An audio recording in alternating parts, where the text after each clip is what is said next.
How did y'all even meet? Was it through CL Smooth? Yeah. How did you even meet CL Smooth? Funny. I want the steps. Like. You are now watching Rhymes and Politic. Spit them balls. Yo, check it out. It's your right-hand man, Cise. You're now tuned in to Rhymes and Politic, the show where we sit down with professionals from all aspects of hip-hop culture. Today, we politicking with the peace beloved himself, Amxxr, straight out of Mount Vernon. What's good, family? Peace, brother. How you feeling, brother? All right, yourself? Thank you for coming, politicking Always. with us and all that.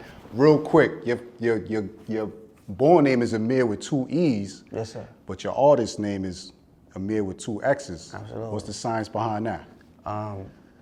In 2012, I think 13, 14, one of my, like a cousin brother, he took his life. That was my man. Mm-hmm. So those 2 X's just represent that loss. Like, you know what I'm saying? I never wow. look at this life again the same. You understand? Okay. So I switched the E's to X's in 2013 when he passed. Because I met you like somewhere around that time, around 2010. Yeah. I was running around with VS and Cherry Martinez. Right. So this was like around like Fashion Week, and we was at some event after that. I think it was on the east side. I think it was a nice little club too, but we was all outside, just kicking it, chopping it up. VS introduced me to you. Yes, sir. So when the brother Teron Beats hit me on the DM, was like, yo, I want to get my guy Amxxr on the job. I'm like, Amxxr, the Amxxr with the, but he sent me the Amxxr with the 2 X. Yeah. I'm like, is that the same Amxxr with the 2 E's? Yeah. I said, yo, please bring this brother down here, man. Yeah, So it's I good to can't- see you still out likewise. here shaking and moving, man. Absolutely. You know what I'm saying? That was So- around the Tommy Boy, Warner Brothers deal. Around that time frame. How long you was with them, with that label? Probably 2-3 years. It was a one shot situation. It was one of the first deals I think they did with the digital releases and all that. Okay. Yeah. So it was 70-30 my split, my favor. Was it a good deal in your eyes? Like a good situation? Did you see Primarily, some as far as me being able to negotiate that right off from behind Okay. a barber chair, the lady, I think her name was Rosie Lopez, Tom Silverman, I think still. I didn't know they was a subsidiary of Warner Brothers. Okay. So around that time frame when I was just starting to like light up the internet, kind of like the blog era. Right, yup, I remember Right, that. Because I was posting a lot of your stuff on Right, I had my blog site too. I was doing dumb stuff like showing $100 worth of silver in I could have took a poop at that. I didn't really understand the power of the internet. Yeah. I just thought it was funny, and as long as people in New York City would recognize the music I was doing or whatever, I kind of just took it from there. I understood technology, right? But I didn't understand the reach of who was seeing me, right. At the time.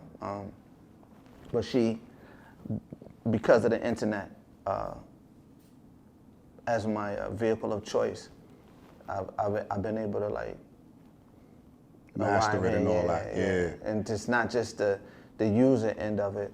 I started around that time when I met you. I just enrolled in Fordham University. Okay. So I started to. I ended up getting a bachelor's in computer science and a master's in cybersecurity in under 4 years. Wow. So what I was doing was going to school year round, hustling, then going to school. You know what I'm saying, at the same time. So all that was documented. Yeah, because you was born in New Rochelle and then I was grew born up in in New Mount Rochelle, Vernon? New York. New Rochelle, New York.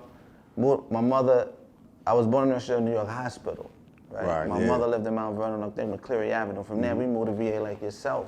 What part of VA? Down. I was in a town called Emporia at the time, bro. Emporia, that's like close to North Carolina. Petersburg. I've been out there. Yeah, it's right. the country. I was out there with some there. dudes moving around. It was a school out there. You know, my mother, I guess the school was Greensville County High School at the time. Damn, you was out there? I went out there, then I came back to New York. Yeah, I was like yourself. I was always in transit every holiday. Right.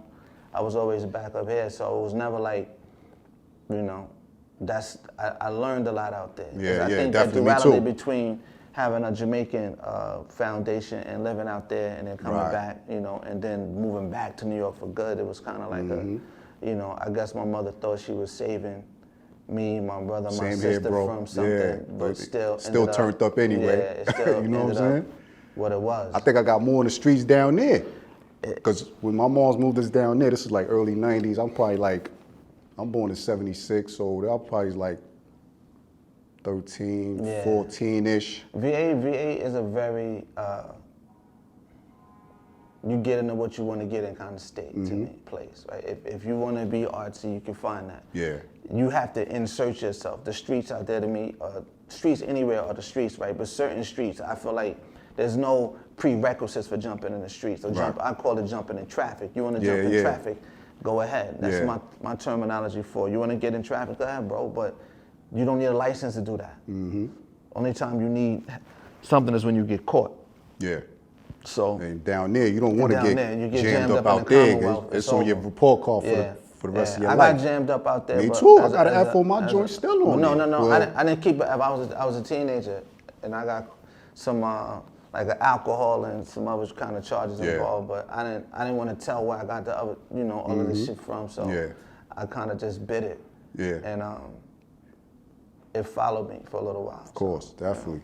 Yeah. So like, what sparked you to be a lyricist? Because you're a lyricist, bro. You think so? I'm a lyricist. Nah, you a fucking lyricist, bro.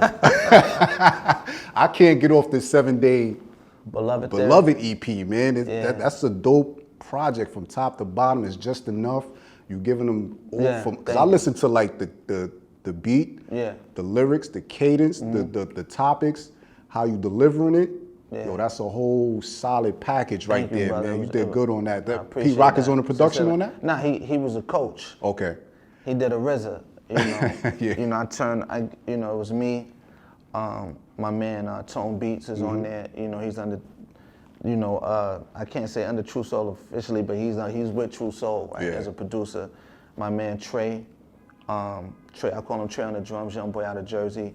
I had my man Shanghai. That provided some firepower. Okay. Yeah, and my man also, Shanghai Music, and then I had my man, my bro for like, that I really was cooking up with heavy before everybody, my man G Weeks out of Boston. Okay. So me and him had created like a synergy over the years, and the last 7 years. And so these are like your batch of producers that you go to all the time? And then, of course everybody know me.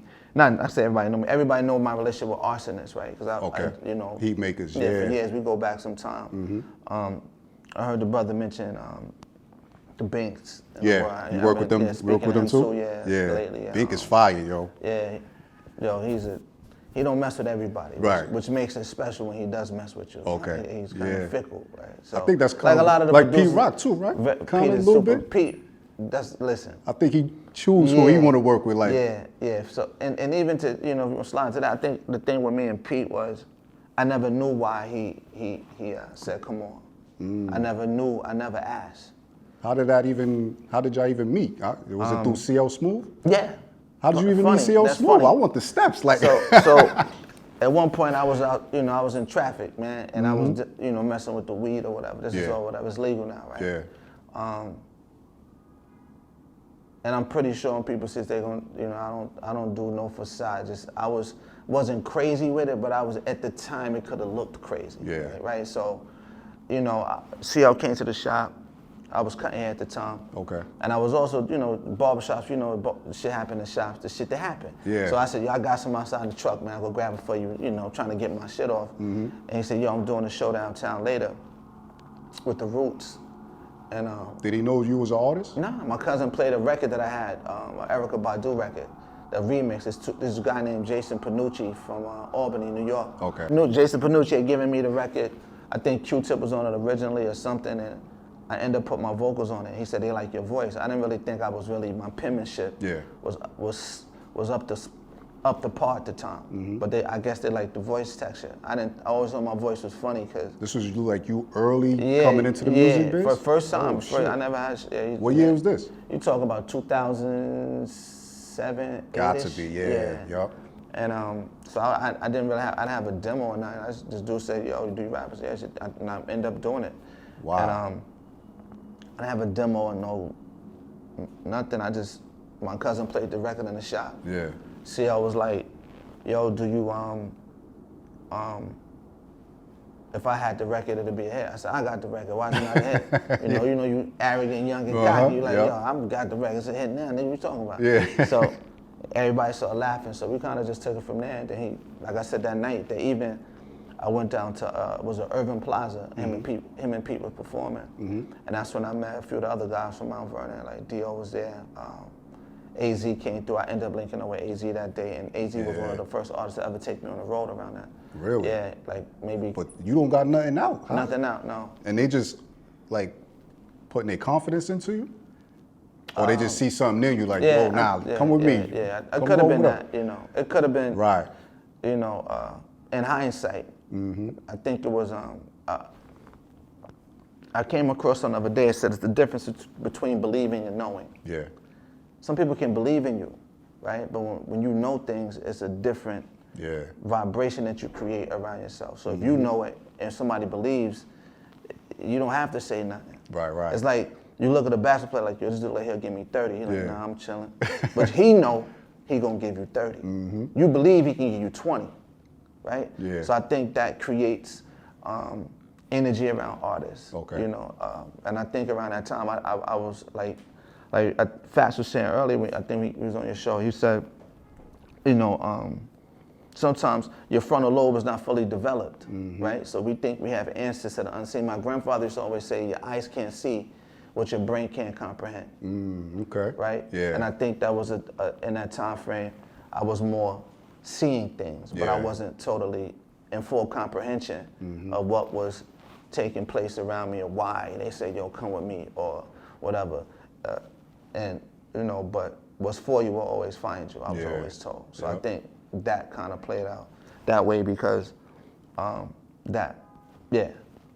keep it short. Yeah. So, like, who was some artists that inspired you to even pick up a pen and start writing? It wasn't an artist, my mother and my sister. Yeah. They heavily to me, nah, or they kind of... My mother listened to like Anita Baker, a lot of jazz. You know, I have, you know, before my father got deported or whatever happened to him, you know, no disrespect, but you know, he got sent back to Jamaica. I didn't really ask any questions, like what happened, but I'm pretty sure something, you know, happened. So he never came back to the U.S. Okay. And, you know, sort of reggae and the Jamaican influence from my grandmother, you know, everybody that, you know, the Caribbean side of you, you're always gonna, you know, we know what's in the house at all times, like food and a sway, right? When you have a southern roots as well, you get more, everything is more like, it's not bassy music, it's snare music and hi-hats kind of thing. It's more, the rhythm is more here. Jamaican music is more, it sways, it's more of a bass-driven to me, the way I hear it, right? So my sister used to have these tapes, and she had all of these old school hip-hop tapes under her bed or whatever. I stole the tapes, stole her box. Like what artist she was at my grandmother's house, so I took the shit and I just started, now these tapes had already been out maybe 10 years or better, 15 years maybe, but over 10 years at the point. So I took them and I started writing down the lyrics. Oh, okay. And I think the first dude I wrote down was Rakim. Thank you. And so I started writing down like Rakim lyrics. Rakim was my teacher also. He got a lot of students. Yeah, I think, but you know, you had Nas was out, Rakim was out, but my sister didn't have Nas tape. She had the Rakim tape, so I took it and I said, and I just remember, the Thinking of a Master Plan. I don't know, that's Paid in Full, right? Yeah. So I recited, I wrote the lyrics out to that. And I kept reciting it to myself. And I used to recite it in under 25 seconds. What year is this and what age are you at this time? This is like, I don't even know the year, but this had to be, I was under 12. I was under 12 for sure. That sounds about right. I was talking fast. Yeah, that sounds about right. I was under 12 for sure, but for accuracy, I'll be lying. But I do remember this much. The tapes was already out. They was dusty. So it was you know, I heard music around me at all times, right? Whether it's Anita Baker, reggae music, church music or whatever. A lot of soul was flowing through the house, right? So it was a melting pot of different sounds and shit. So I started to, I like the more, you know, ethereal, I guess, sounding music, where it was kind of like I could think to it. Yeah. Like, so when I started hearing that stuff, as opposed to the dance stuff, you know, I feel like that was cool, but it was common. It was celebratory, which is needed as well, right? It creates balance. Yeah. So what I started to do is kind of more gravitate, and the more I started listening to this tape, and I seen him on the cover, it had like him and I guess Eric B. and they had these, was it Gucci, black joints with the, and they look like, no, this is gonna sound nutty, but they look like drug dealers with intelligence. That's right. So I said, I want to be a part of this. Yeah. I need to get down with this. So when I saw that, I was frozen. And That then I woke kept up your hip-hop spirit. Yeah, I said, damn, this dude, this is my type of conversation. Because Same here. looking at his face, he wasn't smiling. You remember he had Right, he he used to mean always business. say, nobody smiling. Like, listen, I'm writing, I'm like, why is nobody smiling? So if nobody's smiling, then I don't, okay. And I'm writing this shit, I'm looking at him like, okay, this is serious now. Yeah. I guess I gotta be serious, Yeah. right? So, and then from there, you start to just travel through, I think that the different, the beauty of music is it's a snapshot of a time frame, right? Yeah. So I could go back and listen to music from the 50s, 60s, 70s, 80s, 90s, and I started to just dive back more, right? And then I started catching myself up. So then when I started catching up, I'm listening to more like the early, the foundation of hip hop music, right? I guess what people will call it that. See, you was doing your homework. I was doing I'm big on that. Because a lot of the artists in this generation don't do that. Yeah, I definitely had to go back and do the research. And even now, it's still so much music I haven't heard, right? It's tons, millions of records that I probably, or let's say hundreds of thousands, I think millions kind of dragging it. But there's thousands of records I probably never heard of, may never hear before I leave the planet, right? So I try to just engage with as much as possible. Because I think that the more you listen to, the more just creates, you come into contact with different energy. Yeah, see, and like you said, this music was in your house. So you could see the physical of this music. Now, everything is digital on tablets, phones. Right. So these generations, they can't see it. Right. We had the physical in our face where we could look at it. And at this time, this is when family was coming together. Family was important. You know what I'm saying? No So matter you how seeing your chaotic, aunts and your uncles party in the living room, the cousins in the back room, we They doing high what as we hell. do, but we're They going to high go in the and front and drunk. see what They they high doing. and drunk. High as hell, drunk But they as hell. playing all this good music Right. that's catching your Right. eardrum though, you know what I'm saying? Right. So it's like, those times is missed right now, man. Severely. It's crazy, bro. Severely. So, I do believe, I don't know, I think just those things provided a soundtrack to so many parts of life, right? Yeah. And I think when we heard music, or even when you hear music and it has a personal attachment to it, it's a lot different than the way people engage with music now, right? And I'm not saying it as part of because I'm gonna come back to this generation thing, because I think it's important, the way we navigate, not you, but for me, the way I navigate the vehicle of my words, right? So 100 years from now, we won't be a generation, we're gonna be an era. yeah, that's right. When people study time and space, even if you look at the time and space continuum, right, it doesn't study a generation per se, as much as they study the era. Right. The monolithic era, the Kemet era, the Kush era, the Nubian, and so on and so forth. The Crusades was an era. It was never a generation thing. And I think that causes division in art, not only an artistic expression, but let's say when artists get together and we collaboration too, it also contaminates the fiber of collaboration because you think that somebody's 2 years younger than you, or 8 years older than you, or vice versa, or 5 minutes earlier than younger than you. You feel like they're not, there's nothing to learn or the exchange. I think there should be a mutual respect, and that level of division has caused a ton of problems, even in creativity, whether it's media, whether it's, somebody may say elite media versus hip hop media. And look at and all of the little colloquialisms that are involved in these conversations that we have in regards to our culture, that it's a beautiful thing to see us run the narrative, right? But if our reach is still on other cultures' platforms that run the other aspects of it, whether it's business or reach, we still kind of put ourselves in a weird conundrum at times if we don't understand the landscape. Now, I know you do, but I'm speaking to, definitely. So for me, I just wanted to make sure that I was equipped the next time I step out onto the playing field. Even from when I met you, like I said at the time, I was just getting that deal with Tommy Boy. Yeah, because we were just outside just kicking it, politicking, chopping it up. So, like I said, I was also like posting your music on my blog site and all that. So I always kept my hooks to the streets. Yeah, you know what I'm saying? So it felt like I disappeared, right? But I didn't. Right, thank you. Right, but the funny thing what happened was when I ended up going to Fordham University, I was... Did you stop doing music while you was in college, or you still was No, so what stuff happened, out? I went to Fordham in 2012, 13. And where was I? I think I was in Atlanta at this time, running around. So right? I think it was Gene Nelson and G. Roberson and this dude, I guess Cash, had taken me over to those guys, and they were saying like, yo, don't sign to anybody. I'm like, bro, I'm down at my grandmother's house. What are you talking about? I gotta sign to somebody. You sound crazy. Like, you know what? I'm gonna go to school because I heard school was free. I was in the military, so people didn't know that.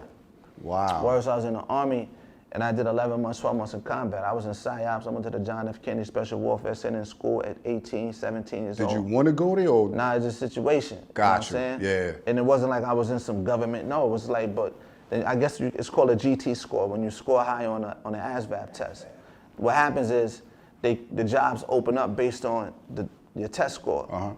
Me, call myself being slick or fake smooth, like I ain't trying to do no hard work, just put me with the computers. Yeah. I ain't trying to get dirty with these niggas. Yeah. End up putting me in, I guess S2 is called as a form of the intelligence portion of it. So I end up in Germany. Then I did 11 months in combat from there. Damn. So yeah, I did 6-month tour, then did a 5-month tour, right? When I came from there, I ended up going to Fort Bragg. Fort Bragg, I was in Fayetteville, and I was in USASOC, United States Army Special Operations Command. Yeah. And I did 2.5 years there. That's when from there I went stationed in Albany, and I'm still under 21 at this time. Wow. I was 16 and 8 months when I went to the Army. People don't know that. Yeah. Right. So my mother had to sign over legal guardianship Yeah. to the government. Yeah. To let me rock. Did you go to yourself, or how did this introduce itself to you, like in school or something? When you graduated? I hadn't even graduated, and like I said, I had gotten in that trouble. Got you. And the only way I was gonna get off them papers, I knew that. I didn't want to keep going to it. They had me taking some dumbass drug dependency tests, bro. I was a kid. This is how they railroad you. Yeah. Yeah. You're 15. Did I really do? I'm not telling you what. It don't matter at this point, because if I do that, I'm ruined out here. Yeah. I'm finished. So I'd rather be finished with you before I'm finished out here, because I gotta be out here longer. Yeah. So we gonna have to figure this out. My mother was pissed, but she probably understanding now, like it would have finished me, bro. I took it on the chin and said, no, I don't know, it was just me. Wow. Damn. All right. And they had me taking these, like, bro, smoke me. Was you still writing when you was in the service too? Yeah, so 16, 8 months I went to basic. So I wasn't 18 years old yet in basic training, so the drill sergeant kept me on the weekends when dudes could leave the post for a couple hours. I couldn't leave the post. Yeah. I had to stay on ground, stay on base. Damn. Until I turned 18.